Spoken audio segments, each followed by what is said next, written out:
we will start fourth chapter of chemistry, that is chemical thermodynamics.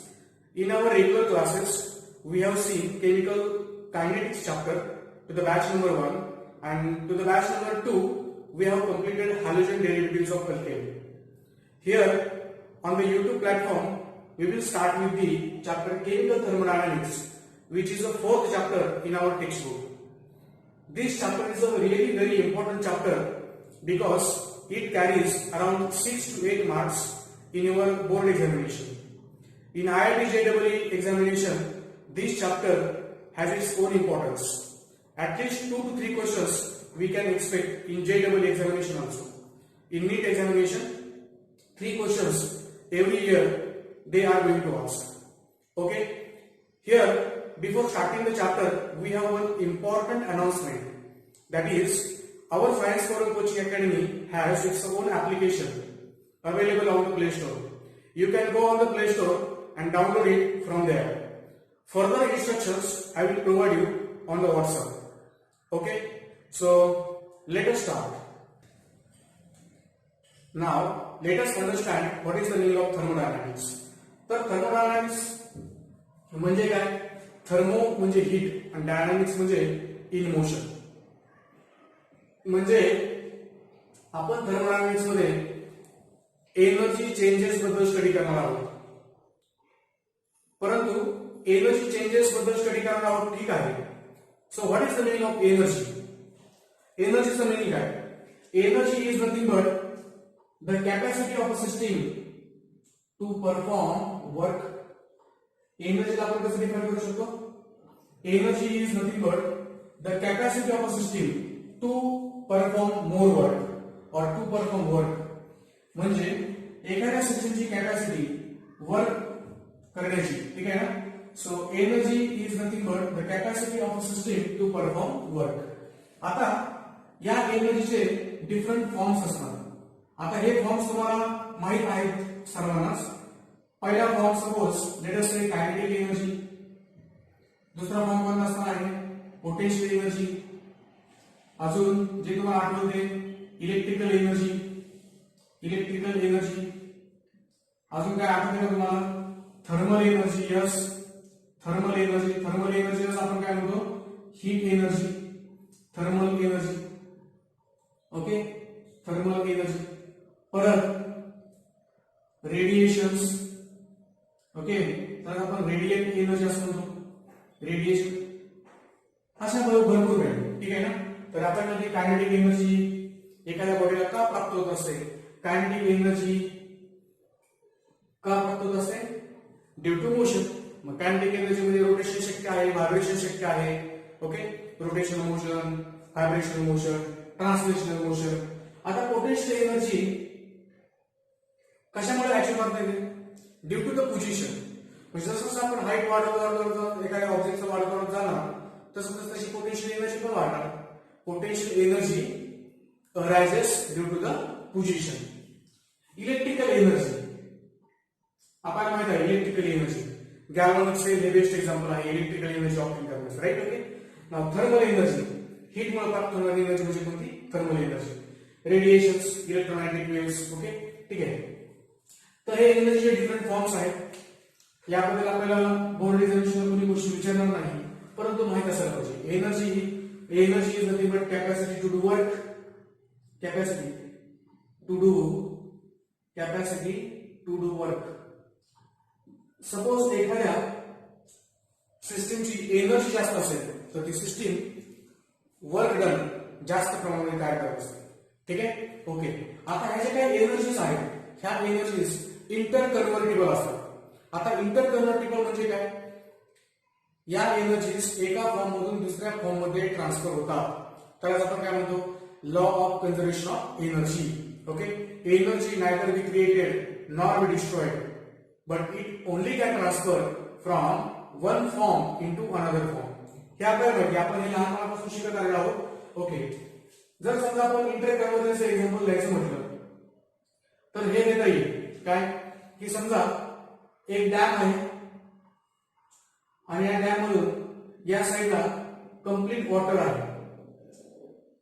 आता हा जो pipe आहे या पाईप नुसार हे वॉटर हे खाली येणार. या पाईपला ऍक्च्युली पेन स्टॉक असं म्हणतात, पेन स्टॉक. ओके. आता इथून त्याचा जर इनलेट असेल आणि खाली आपण ही जी काय एनर्जी आहे ही एनर्जी टर्बाइन ब्लेड वरती सोडून दिली. समजा हे टर्बाइन ब्लेड्स आहेत आणि टर्बाइन ब्लेड वरती सोडून दिली एनर्जी. ठीक आहे.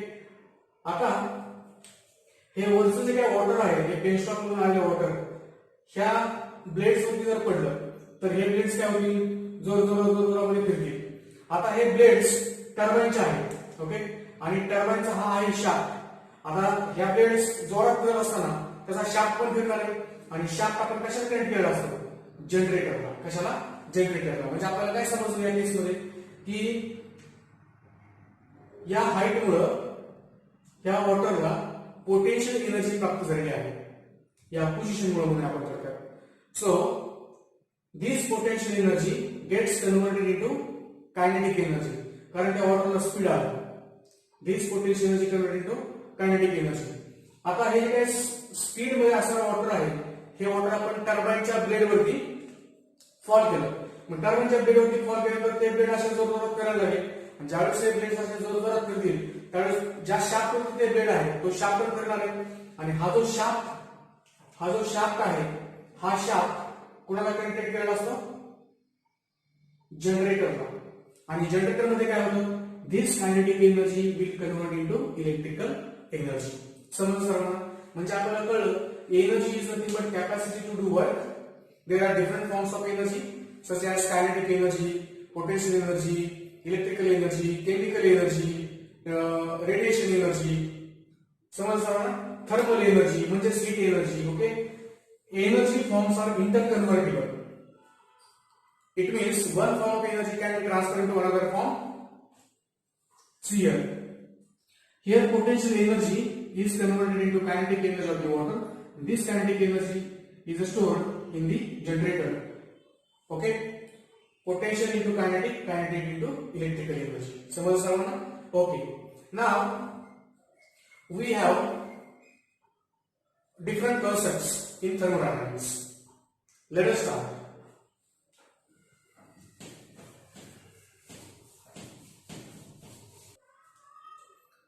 Let us see the meaning of chemical thermodynamics. तर केमिकल थर्मोडायनामिक्स मध्ये आपल्याला काय शिकायचं आहे. Chemical thermodynamics is the branch of chemistry which deals with the study of energy convergence taking place in the chemical processes. म्हणजे समजा एखादी chemical process होत असेल तर एनर्जी ट्रान्सफर कशी होईल याचा स्टडी आपण केमिकल थर्मोडायनामिक्स मध्ये करत असतो. ठीक आहे. तर केमिकल थर्मोडायनामिक्स मध्ये आपण शिकत असताना आपल्याला त्याचे लिमिटेशन्स माहित असणं गरजेचं आहे. आपण केमिकल थर्मोडायनामिक्स मध्ये फक्त आणि फक्त मॅक्रोस्कोपिक प्रॉपर्टीचा विचार करणार आहोत. Macroscopic property. आता मग आपल्याला असा प्रश्न पडू शकतो, sir what is macroscopic properties. ज्या प्रॉपर्टीज ब्रॉड लेवलवरती विचार केला जातो त्या प्रॉपर्टीज. मायक्रो लेवलचा स्टडी थर्मोडायनामिक्स मध्ये आपण करत नाही. मॅक्रो लेवलचा स्टडी करतो. मॅक्रो लेवलचा म्हणजे काय की किती प्रमाणामध्ये प्रेशर गॅसवरती एक्झर्ट केला. प्रेशर आपण एक्झर्ट केला 1 atm 2 atm 3 atm एवढा किती असेल. व्हॉल्यूम किती आहे त्या गॅसचा. ह्या मॅक्रोस्कोपिक प्रॉपर्टीज झाल्या.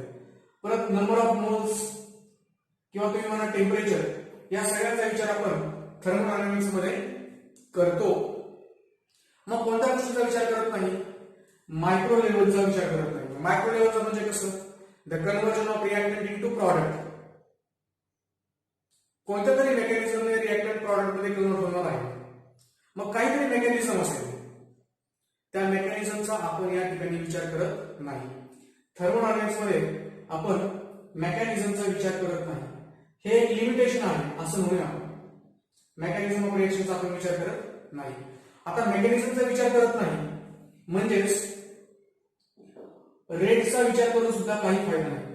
तर कोणत्या रेटने रिएक्टंट प्रॉडक्ट मध्ये कन्वर्ट झालं म्हणजे इन्स्टंटेनियसली झालं की स्लो प्रोसेस झालं किंवा ग्रॅज्युअल झालं याचा विचार आपण थर्मोडायनामिक्स मध्ये करत नाही. कारण काही काही रिॲक्शन इन्स्टंटेनियस असतात, इमिजिएटली घडून येतात, परंतु काही काही रिॲक्शन्सला मात्र वेळ लागतो, तर त्या रेटचा आपण विचार करत नाही. ठीक आहे, ओके. म्हणजे आपण हे समजलं, in thermodynamics we consider only macroscopic properties such as the pressure, volume, temperature. We do not consider microscopic property, that is the mechanism by which reactant gets converted into product, as well as we also do not consider rate of the reaction. अजून आपण काय करत नाही thermodynamics मध्ये? Thermodynamics मध्ये आपण atomic लेवलचा study करत नाही. म्हणजे किती प्रोटॉन आले, किती प्रोटॉन गेले, किती शिफ्ट झाले, काय झालं, काही विचार करत नाही आपण थर्मोडायनामिक्स मध्ये. ओके, ऍटॉमिक आणि मोलिक्युलर लेवलचा स्टडी आपण थर्मोडायनामिक्स मध्ये करत नाही. मग आपण थर्मोडायनामिक्स मध्ये स्टडी करतो तरी कशाचा? तर आपण थर्मोडायनामिक्स मध्ये स्टडी स्टेट्स करतो. स्टेट्स. आता ह्या स्टेट्स कोणत्या? Initial state and final state. म्हणजे एखादी रिएक्शन घडून येण्यापूर्वी किती प्रमाणामध्ये त्याचा प्रेशर आणि किती प्रमाणात त्याचा व्हॉल्यूम होता, आणि ती रिएक्शन झाल्याच्या नंतर त्यावेळेस किती प्रेशर राहिलाय, किती व्हॉल्यूम आहे. ठीक आहे ना? ओके. म्हणजे आपण स्टेट्सचा विचार करतो. समजा एक रिएक्टंट प्रॉडक्ट मध्ये कन्वर्ट होते. रिएक्टंट काय होते? प्रॉडक्ट मध्ये कन्वर्ट होत आहे. स्टार्टिंगला रिएक्शन होण्याच्या पूर्वी त्या रिएक्टंटचा स्टेट अशी होती, P1 आणि P2, P1 आणि V1, प्रेशर 1 आणि व्हॉल्यूम 1 एवढं होतं. रिएक्शन झाली, रिएक्शन झाल्याच्या नंतर परत आपण त्याचा प्रेशर मेजर केला, तो प्रेशर P2 भरला आणि व्हॉल्यूम V2 भरला. फक्त आपण स्टेटचा विचार करतो. But we do not consider the rate, we do not consider the mechanism, we do not consider the atomic and molecular level studies in thermodynamics. Okay? म्हणजे आपल्याला what are the limitations of thermodynamics असा जरी question विचारला तरी पण 4 point त्या ठिकाणी लिहिता आले पाहिजे. ठीक आहे ना? ओके. जनरली तुम्हाला स्टेट बोर्डला पण हे क्वेश्चन विचारणार नाही, परंतु आपल्याला हे माहित असायला पाहिजे. ठीक आहे? कारण तुम्ही भविष्यामध्ये जर मेकॅनिकल इंजिनिअरिंग फील्ड तुमचं निवडलं तर त्यावेळेस तुम्हाला इन डिटेल मध्ये थर्मोडायनामिक्स हा चॅप्टर शिकायला भेटेल. त्यामध्ये मात्र ऍडव्हान्स कन्सेप्ट्स आहेत. थर्मोडायनामिक्स मध्ये आपल्याला मेकॅनिकल इंजिनिअरिंगला थर्मोडायनामिक्स आपल्याला मेकॅनिकल इंजिनिअरिंग मध्ये एक सब्जेक्ट आहे आणि खूप इम्पॉर्टंट सब्जेक्ट आहे. ठीक आहे? तुम्ही एमटेक सुद्धा थर्मोडायनामिक्स मध्ये करू शकता. ठीक आहे? ओके. आता यानंतर आपण शिकणार आहोत नवीन कन्सेप्ट्स. या पॉइंट ऑफ टाइमला तुमचा ऍक्च्युअल चॅप्टर सुरू होतोय. Okay.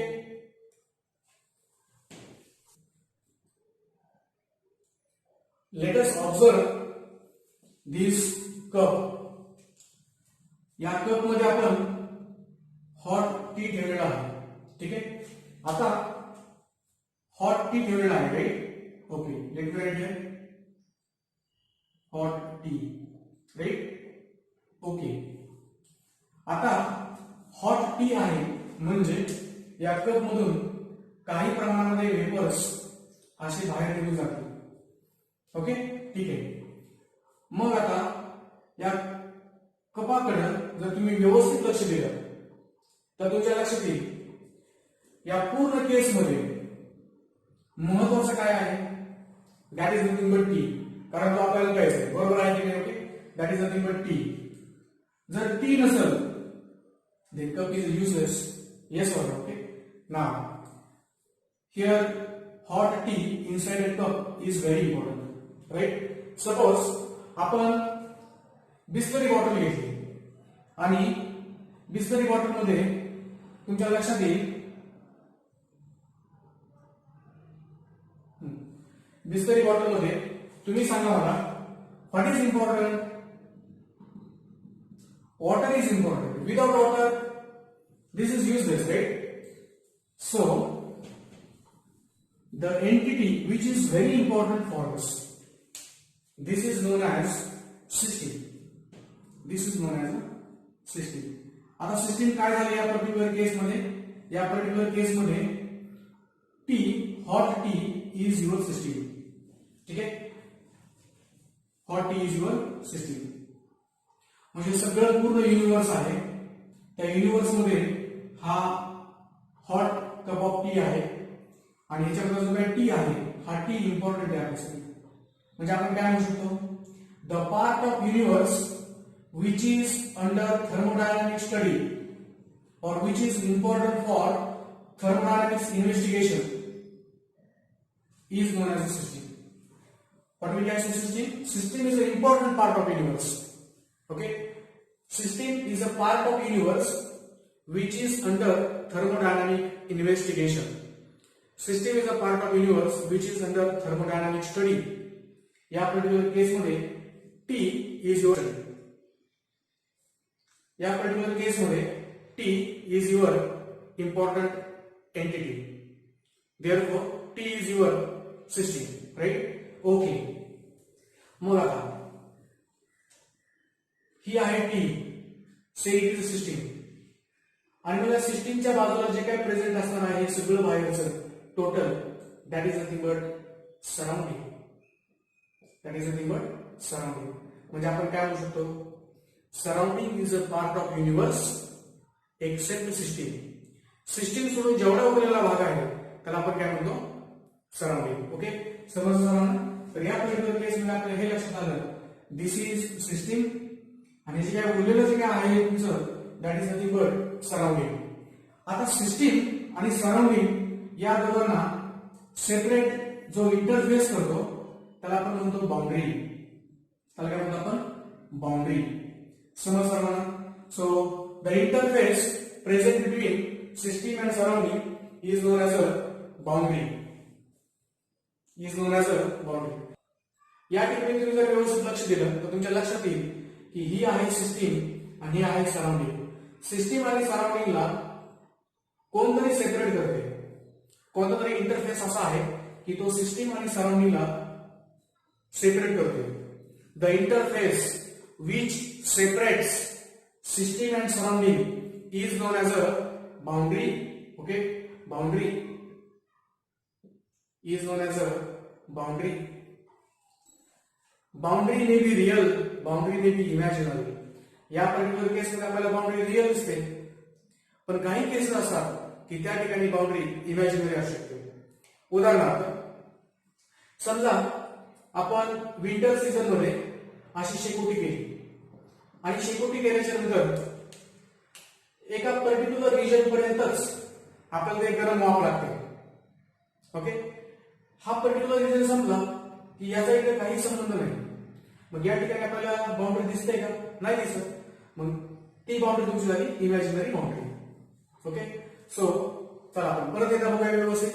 What is the meaning of system? System is a part of universe which is under thermodynamic investigation or which is under thermodynamic study is known as a system. Okay, system may be small, system may be large. What is the surrounding?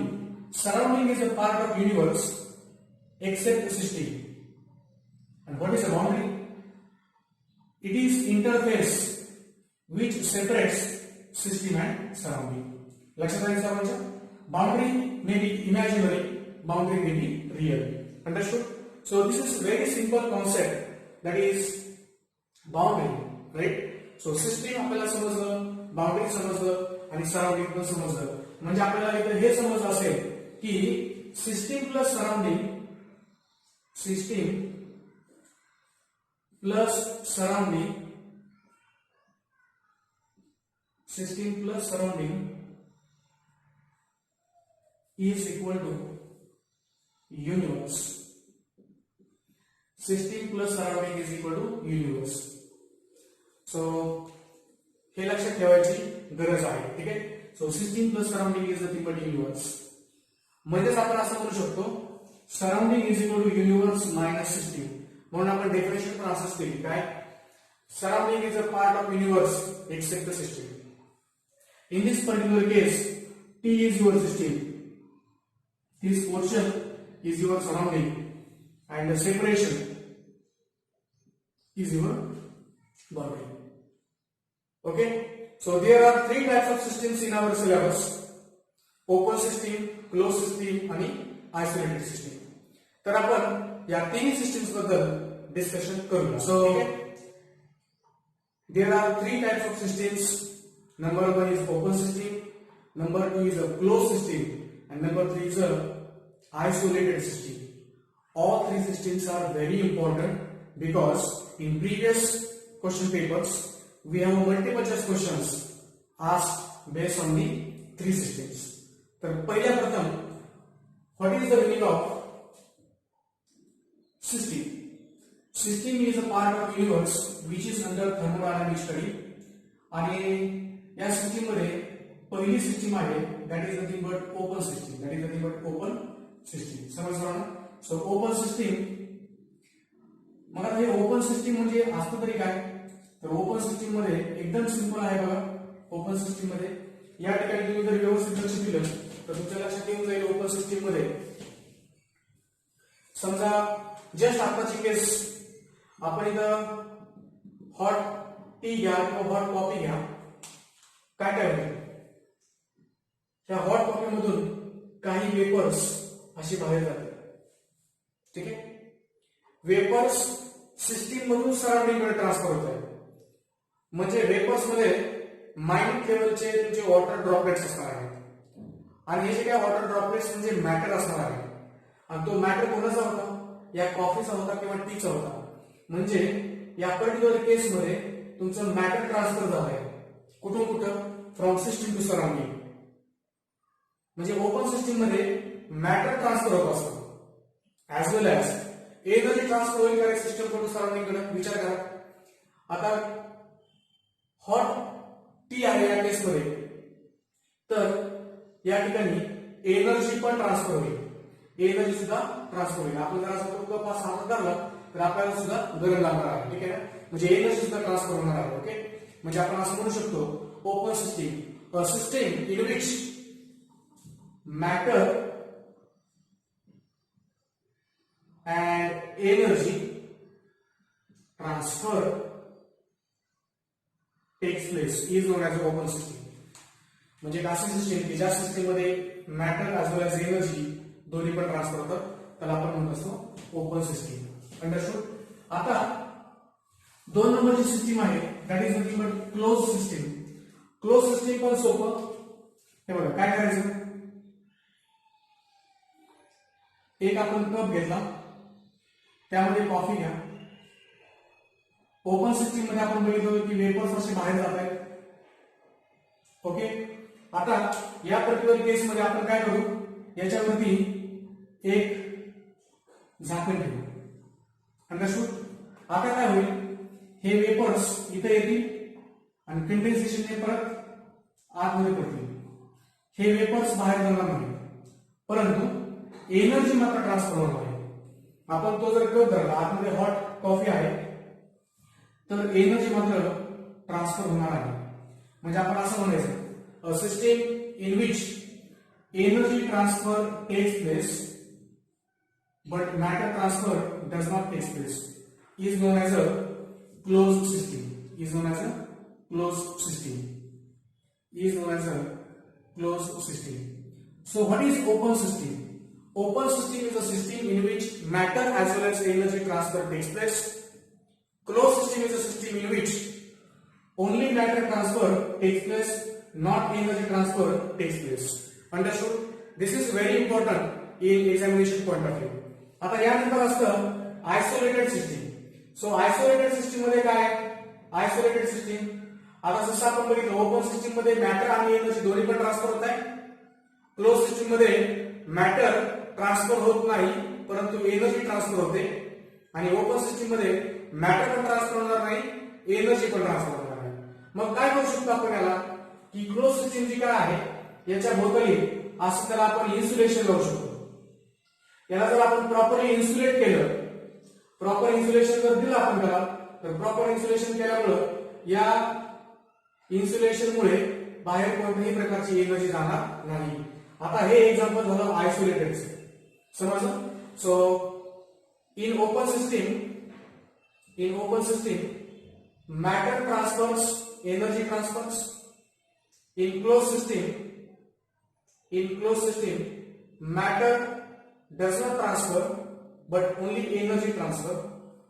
In isolated system, matter not transfer, energy also not transfer. लक्षात ठेवायला सोपं. ठीक आहे. So there are three types of systems. Number 1 open system, number 2 closed system, number 3 isolated system. Open system is a system in which matter as well as energy transfer takes place. Example काय आहे आपण just बघितलं. ठीक आहे. Okay, what is a closed system? It is a system in which no matter transfer takes place but energy transfer takes place. And what is isolated system? It is a system in which energy as well as matter does not transfer. Understood? Okay. तर या ठिकाणी हा जो काही chapter आहे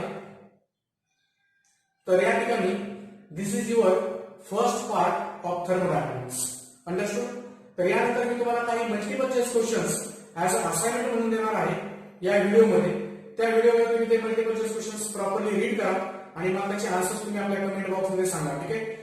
अजून एक महत्त्वाचं, ज्या विद्यार्थ्याची कमेंट एकदम सुपर्ब असेल त्याला काहीतरी आपल्या क्लासेस कडून सरप्राईज देण्यात येईल. ओके. Thank you very much.